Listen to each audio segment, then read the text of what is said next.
사도행전 9장 26절에서 30절 말씀을 통해 품는 한 사람이 공동체를 변화시킨다라는 제목으로 하나님 말씀 증거하도록 하겠습니다. 품는 한 사람이 공동체를 변화시킵니다. 일본의 한 유명 코미디언이요, 비싼 스포츠카 포르쉐라고 하는 아주 비싼, 포르쉐 중에서도 아주 비싼 슈퍼카를 샀습니다. 그 디자인이 너무 멋있고요, 딱 마음에 들었어요. 무엇보다 그 차가 도로를 쫙 달릴 때, 좋은 그런 스포츠카들은 빨리 달리면 도로에 착 이렇게 붙는 느낌이 난다고 해요. 그렇게 착 달라붙어서 미끄러지듯이 착 달리는 모습이 너무 일품이라는 거예요. 그래서 차를 샀는데요, 막상 자신이 운전을 해보니까 포르쉐가 달리는 모습을 볼 수가 없는 거예요.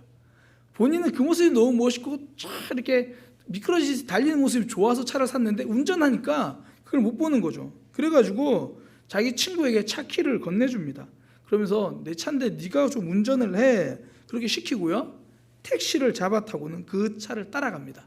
그리고 택시 운전기사에게 하는 말이, 저 차 너무 멋지지 않아요? 저 차 제 거예요. 그 말 들은 택시 운전기사가 정말 어이가 없다는 듯이, 아니 저렇게 좋은 차를 두고 택시를 왜 탄 거요? 물었어요. 그러니까 코미디언이 정색을 하면서 딱 잘라 말합니다. 내가 타고 있으면 저 포르쉐가 달리는 모습을 볼 수 없잖아요. 그러니까 자기가 타고 있는 차 달리는 모습을 보지 못하죠. 사실 우리가 우리 인생 달려가는 모습 잘 보지 못하거든요. 내가 내 모습 어떤지를 잘 보지 못합니다. 그래서 대부분 이제 외부의 시선으로 나를 볼 수 있는 기회를 사람들이 많이 찾아요. 그래서 요즘 MBTI 검사를 하는 것도 하고 이것도 하고, 무슨 심리 테스트, 당신은 어떤 음식입니다, 이런 것 하고 막 그러는데, 어쨌든 나를 좀 알고 싶어서 그러는 거죠. 쉽지 않습니다, 외부의 시선으로 나를 본다는 거. 그래서 외부의 시선으로 나를 보는 거 말고요, 또 하나 내가 과연 어떤 사람인가 알 수 있는 방법이 하나 있어요. 내가 속한 공동체를 보면 돼요. 내가 속한 공동체를 보면 내가 어떤 사람인지 조금 알 수 있어요. 예를 들어 단순하게 생각해서, 내가 속한 공동체가 지금 축구 동호회잖아요. 그러면 나는 축구를 좋아하거나 거기에 관심 있는 사람이에요. 그러니까 취미 공동체만 그런 게 아니고요, 내 주변에 다른 사람 험담하는 사람들이 많잖아요. 그럼 사실 나도 다른 사람 험담을 쉽게 하는 사람이라는 뜻이에요. 왜냐하면 내가 정말 그게 싫으면 그 자리에 함께 하지 않거든요. 또 하나, 그렇게 함께 많이 만나도 내가 계속 그걸 싫어하면 그 사람들이 나를 불편해해요. 그래서 그런 공동체랑 멀어지는 거죠. 그러니까 내가 어떤 사람인지 궁금하면요, 내가 지금 속해 있는 공동체의 사람들을 한 명 한 명 살펴보세요. 그 공동체의 공통적인 특징이 바로 내 모습이에요. 그러니까 사람은 어떤 공동체에 있으면 나도 거기 영향 주고 나도 거기 영향 받거든요. 앞서 말씀드린 것처럼 내가 험담하기 싫어하면요, 그 사람들이 내가 있을 때는 험담을 안 하거나 아니면 나를 떠나거나, 그러니까 나 한 사람도 공동체에 영향을 줄 수 있다는 거예요.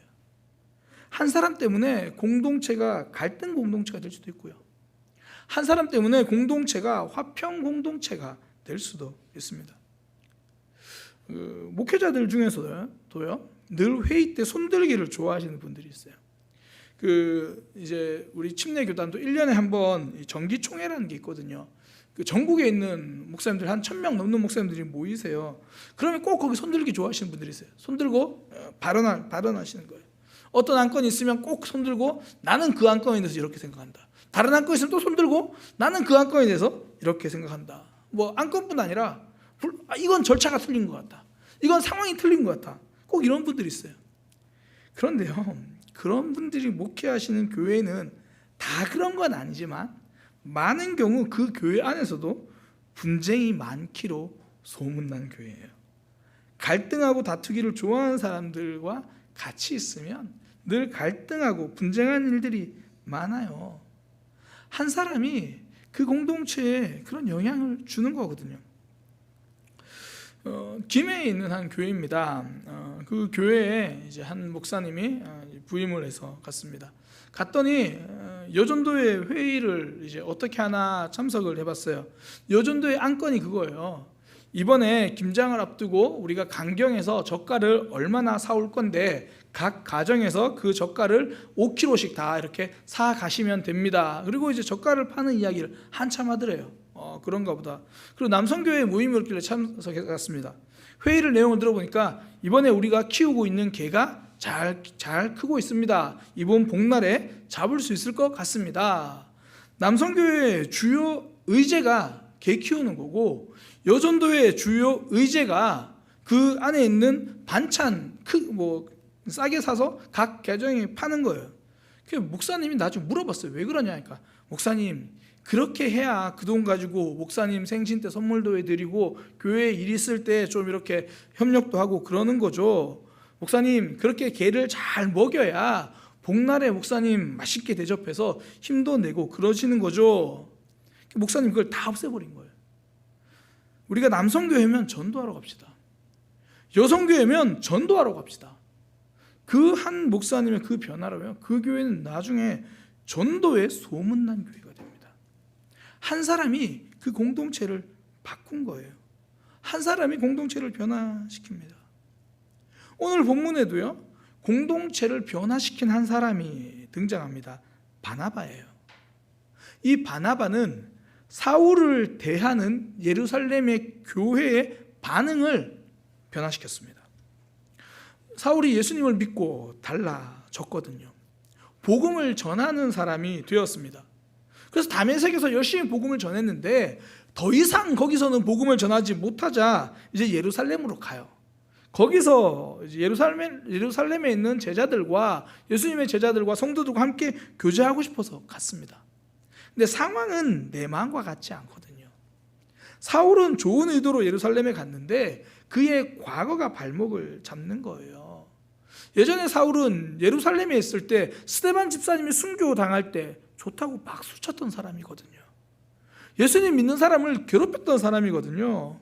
그렇게 예루살렘 교회에 있는 성도들은 여전히 사울을 두려워하는 거예요. 사울은 예루살렘에서 함께 교제하기를 원했는데 예루살렘 교회는 쉽게 받아들이지 못하는 거죠. 그때 등장한 사람이 바나바입니다.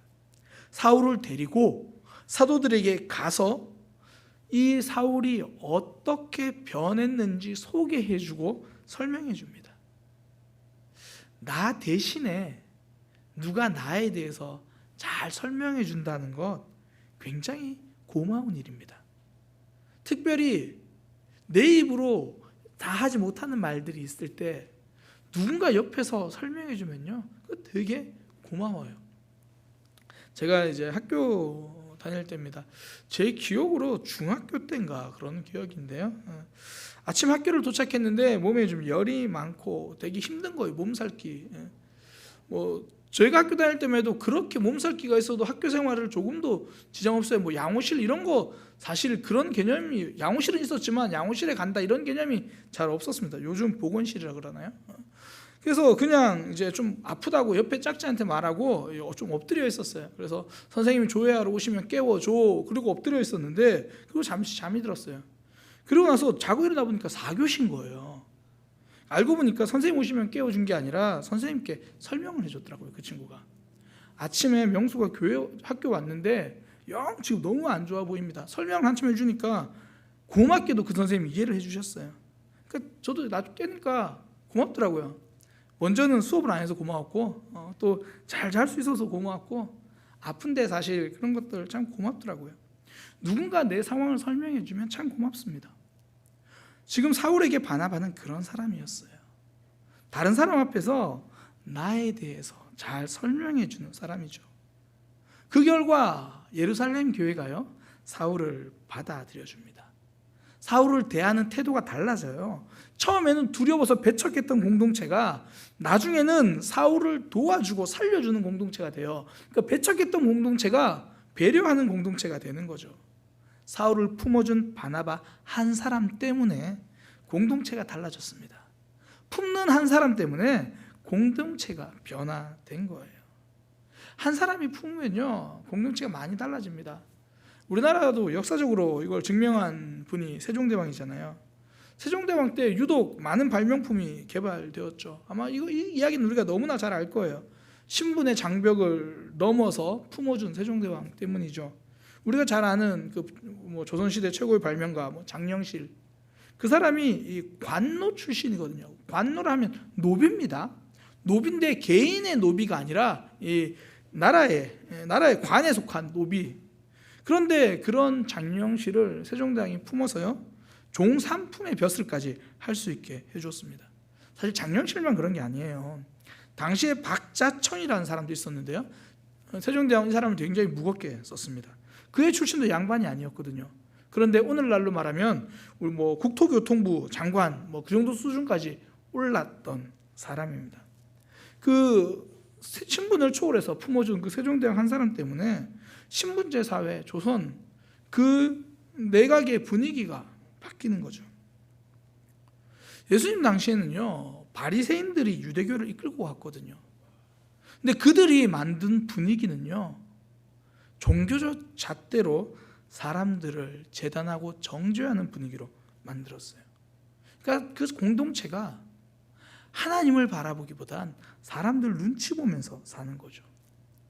어떻게 하면 하나님이 기뻐하실까, 이거 고민하는 것이 아니라 내가 어떻게 하면 죄를 안 지을까, 실수하지 않을까, 그것만 하는 거죠. 어떻게 하면 꼬투리 잡히지 않을까, 그것만 생각하는 사회가 되어버렸습니다. 한 사람이 어떤 포지션을 가지는가, 소수의 사람이지만 공동체에 영향을 준다라는 거죠. 예루살렘 교회는 과거에 받았던 박해의 기억에서 벗어나지 못했죠. 스데반 집사님의 죽음과 핍박의 상처에서 온전히 벗어나지 못했습니다. 그런데 바나바가 사울을 받아들이게 만들어준 거죠. 자신들의 상처를 극복하게 만들어 주었습니다. 그때부터 예루살렘 교회는 달라졌잖아요. 새로운 사역이 시작됩니다. 그러니까 변화된 공동체는요, 또 다른 변화를 만들어내요. 예루살렘 교회가 사울을 품기 시작하자 그때부터 뒤에 쭉 나오면요, 이 뒤에 10장부터 어떤 내용이냐면 이방인들에게도 복음이 전해지는 내용이 등장합니다. 변화는 새로운 변화를 만들어내는 거예요. 저는 이제 같이 사역하는 부목회자, 우리 교회는 전사님 한 분 계시죠? 전사님에게 일종의 제가 좋은 목사 컴플렉스가 좀 있어요. 그러니까 좋은 담임 목사가 되어줘야 해, 이런 거. 그러니까 부담 주지 말자, 꼬투리 잡는 목사가 되지 말자. 제가 자주 하는 말이 편하게 해, 편하게 해. 그래서 전사님 한 번은 정말 편하게 포스터를 만들었다가 저한테 굉장히 혼났던 그런 기억이 한 번 있어요. 전설적인, 저희 둘이 관계에서는 전설적인 이야기입니다. 포스터가 좀 필요한데 목사님 어떻게 만들까요? 그냥 신경 쓰지 말고 대충 만들어, 편하게 해. 그래서 편하게 만들었더니 왜 이렇게 만들었어? 제가 그렇게 말했던 그날 이후로 전사님이 편하게란 단어가 무엇인지 정확히 알겠다 이야기를 하시더라고요. 편하게란 하루 종일 쳐다보진 않지만 퀄리티 있게 만드는 게 편하게다. 근데 사실 제가 자꾸 편하게란 단어를 쓰는 게 부담 주는 사람이 되고 싶지 않은 거예요. 제가 그렇게 생각하는 이유가 다른 게 아니고요, 제가 지금까지 사역했던 곳의 담임 목사님들이 저에게 그렇게 해주셨어요. 부족한 저를 기다려 주셨고 실수 많은 저를 용납해 주셨어요. 그러니까 제가 그 사랑을 꼭 갚아야 한다라는 생각이 있는 거죠. 그분들처럼 하고 싶다라는 욕심이 있는 거예요.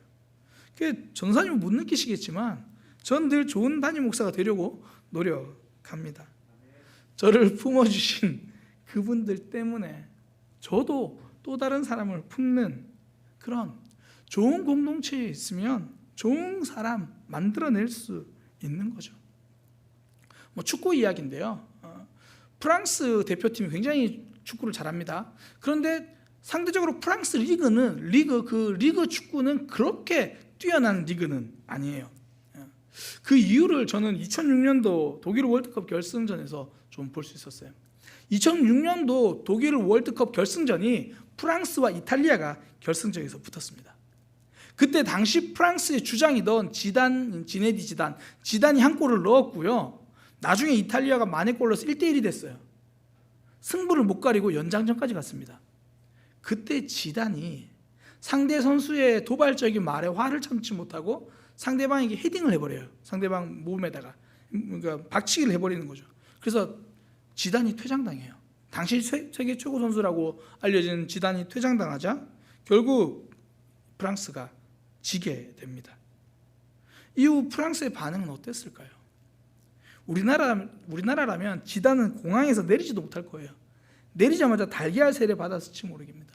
언론들은 아마 그가 그동안 했던 거친 플레이를 다 이렇게 복귀하면서 그를 비난할지 모릅니다. 그런데 프랑스는요, 지단이 그 수비수에게 박치기 한 장면을 동상으로 만들어서 세웁니다. 오미도 동상을 만들고요. 그러니까 가족의 이야기를 듣고 울분에 차서 박치기를 한 지단의 모습. 프랑스 대통령이 이렇게 인터뷰합니다. 당신은 뜨거운 가슴을 가진 사람입니다. 그래서 프랑스가 당신을 사랑합니다. 우리는 경기의 승패에 집중할 때 그들은 달랐어요. 한 사람의 감정을 중요하게 생각하고 품어줬죠. 그러니까 그런 나라니까 프랑스 리그는 좀 약해도 프랑스 대표팀은 강한 거예요. 서로를 품어주는 거죠. 품어주는 공동체가 말 그대로 또 다른 일을 품어주는 모습이 되는 거죠. 저는 우리 사랑의 교회가 그런 아름다운 공동체가 되기를 소망합니다. 서로가 서로를 품는 공동체가 되기를 소망합니다. 오늘 바나바의 모습을 통해서 어떻게 내가 그런 모습을 가질 수 있는가 좀 함께 살펴보려고 해요. 어떤 사람이 품는 사람일까? 어떤 모습을 가져야 하는가? 사실보다 진실에 관심이 있는 사람이 품는 사람입니다. 모든 사실이 꼭 진실을 드러내는 건 아니거든요. 지금 사울에게는 두 가지 사실이 있습니다. 첫 번째 사실은 그가 이전에 예수님을 핍박했었다라는 거예요. 이건 엄연한 사실입니다. 심지어 스데반 집사님이 순교할 때 옆에서 박수치며 좋아하고 찬성했던 사람입니다. 이건 사실입니다. 그런데 만약에 지금 사울의 모습을 보고 당신은 핍박자요 말하면 그건 사실을 드러내는 이야기일지 모르겠지만 진실은 아닙니다. 핍박자 사울만 설명하면 그건 사실은 될 수 있습니다. 그러나 사울을 온전히 설명하는 진실은 될 수 없는 거예요. 바나바는요, 사울의 그 사실보다 진실에 집중했습니다. 사단은 남의 단점을 사실이란 이름으로 포장해서 말하게 하거든요. 저 사람은 상처가 많은 사람이야. 저 사람은 욕심이 많은 사람이야. 저 사람은 다른 사람 배려할 줄 몰라. 우리 공동체는 이런 부분들이 없어. 전부 사실입니다. 그리고 사단은 내가 없는 말 하는 거 아니잖아. 전부 사실이잖아. 이렇게 속삭이는 거예요. 그런데요, 사실보다 중요한 것이 진실입니다.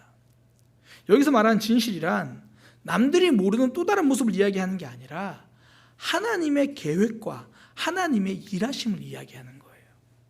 예루살렘 교회는 사울이 이전에 했던 그 핍박 일에 주목할 때요, 핍박자 사울 사실이죠. 그때 바나바는 하나님이 하신 일을 주목합니다. 사울을 만나주신 하나님에 대해서 이야기해요. 사울에게 말씀하신 하나님에 대해서 이야기해요. 그리고 사울이 성령의 능력에 힘입어 담대하게 복음을 전한 그것을 이야기해요. 사람들의 평가는 사실이 될 수 있습니다. 그러나 진실은요, 하나님이 그를 통해 무엇을 하시는가, 어떤 일을 하시려고 하는가, 그게 진실입니다. 품는 사람이 하는 행동은요, 품는 사람은 사람이 한 모습에 관심 갖는 것이 아니라 하나님의 역사에 초점을 맞추는 것, 이것이 진실이에요. 요셉이 형들과의 대화를 들어보면 알아요. 형들이 요셉을 애굽의 노예로 팔았잖아요. 나중에 이제 요셉이 총리가 된 걸 알고 형들이 떨거든요. 두려워해요. 그때 요셉은 사실을 말하지 않고 진실을 말합니다. 형들이 저를 여기 팔았을지 모릅니다. 그러나 진실은 하나님께서 많은 백성들의 생명을 구하려고 저를 앞서 보내주신 겁니다. 형들이 한 건 사실이죠. 그러나 진실은 하나님의 일하심입니다. 예수님도 베드로를 끝까지 품고 가셨던 이유는 그가 다혈질이고 그가 쉽게 부인했던 건 사실입니다.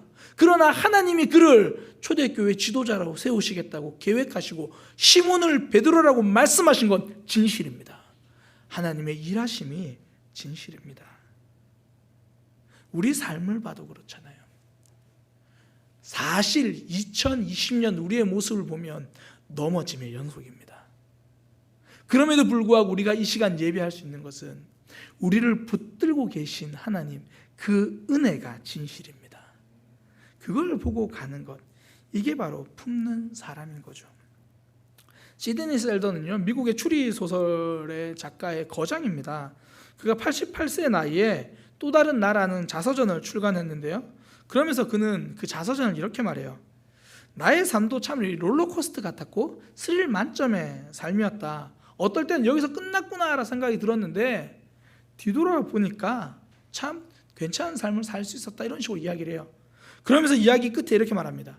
그러니 당신의 삶도 지금 곤두박질 치는 것처럼 보이더라도 페이지를 덮지 마십시오. 끝까지 페이지를 넘기시기 바랍니다. 그러면 또 다른 멋진 당신과 마주하게 될 겁니다.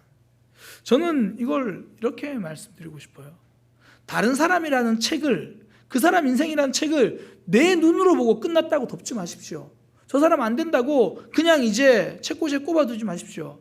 하나님은 아직 그 사람을 향해 쓰고 싶은 이야기들이 남아 있는 거예요. 하나님의 일하심을 보는 게 진실입니다.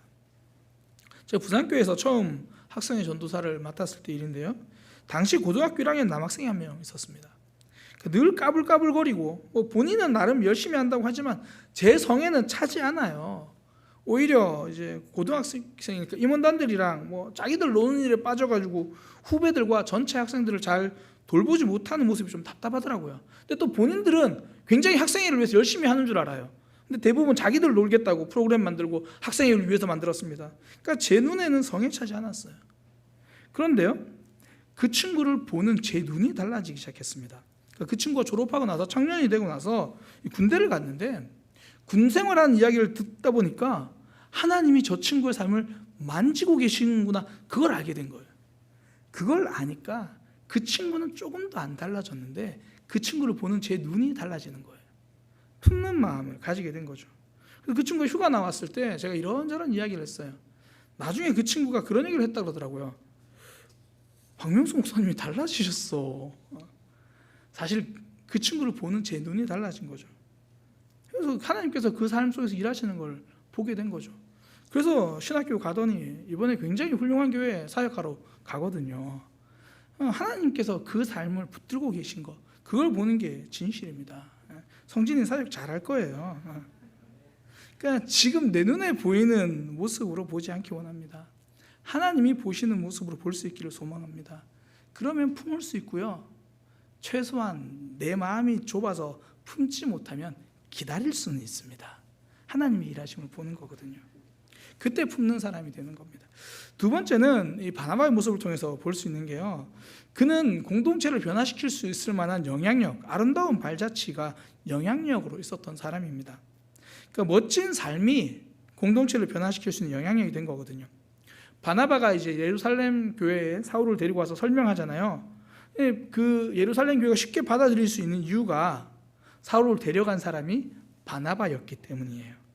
바나바의 말이라면 믿을 수 있지, 이거죠. 원래 바나바는요, 이름이 아닙니다. 별명입니다. 원래 바나바의 이름은 요셉이에요. 구브로에서 태어난 사람. 그러니까 구브로는 지금 이제 지중해 지역에 있는 사이프러스 섬인데요, 그 섬 출신, 그러니까 구브로 출신 요셉이에요. 그런데 사도행전 4장 36절에 보면 이렇게 말합니다. 구브로에서 난 레위족 사람이 있으니 이름은 요셉이라 사도들이 일컬어 바나바라, 번역하면 위로의 아들이라. 그러니까 그 사람의 모습을 보니까 다른 사람을 위로해 주는 사람인 거예요. 또 이게 바나바라는 이름 뜻 가운데는 권면한다는 뜻이 있습니다. 그 사람의 모습을 보니까 권면해 주는 사람, 진짜 아름다운 영향력을 드러내는 사람인 거죠. 그러니까 바나바는 삶을 인정받은 사람이에요. 그가 살아온 발자국이 위로의 발자국이었고, 그가 살아온 발자국이 권면의 발자국입니다. 그러니까 그의 말이랑 믿어주는 거죠. 그 제 단점 중에 하나가요, 장점일 수도 있는지 모르겠지만 저는 제가 믿는 사람의 말을 무조건 믿어요. 그러니까 제가 저 사람을 믿고 있다 그러면 그 사람이 했던 말은 무슨 말이든 믿어요. 한 번은 이제 전도사님이 어떤 한 신학생을 소개해 주면서, 목사님 이 친구 참 괜찮은 사람이에요. 저는 이런 얘기 들으면요, 제 마음의 무장을 해제해 버려요. 그러니까 상대방의 마음이 준비된 거랑 상관없이 오랜 한 5년 이상 관계 맺은 사람처럼 있는 그대로 막 다가가죠. 급발진. 제 관계 급발진을 굉장히 잘하는데, 그러니까 전도사님이 믿기 때문이죠. 그러니까 전도사님이 그래서 믿을 만한 사람이다라고 말하면 그냥 믿어버리는 거죠. 그러니까 누군가 믿을 만한 사람의 말 한마디가 사실 주는 힘이 크거든요. 뭐 제가 그 증거 중에 하나입니다. 사실 제가 우리 교회에서 함께 이렇게 사역하게 된 계기도요, 한 분의 말 때문입니다.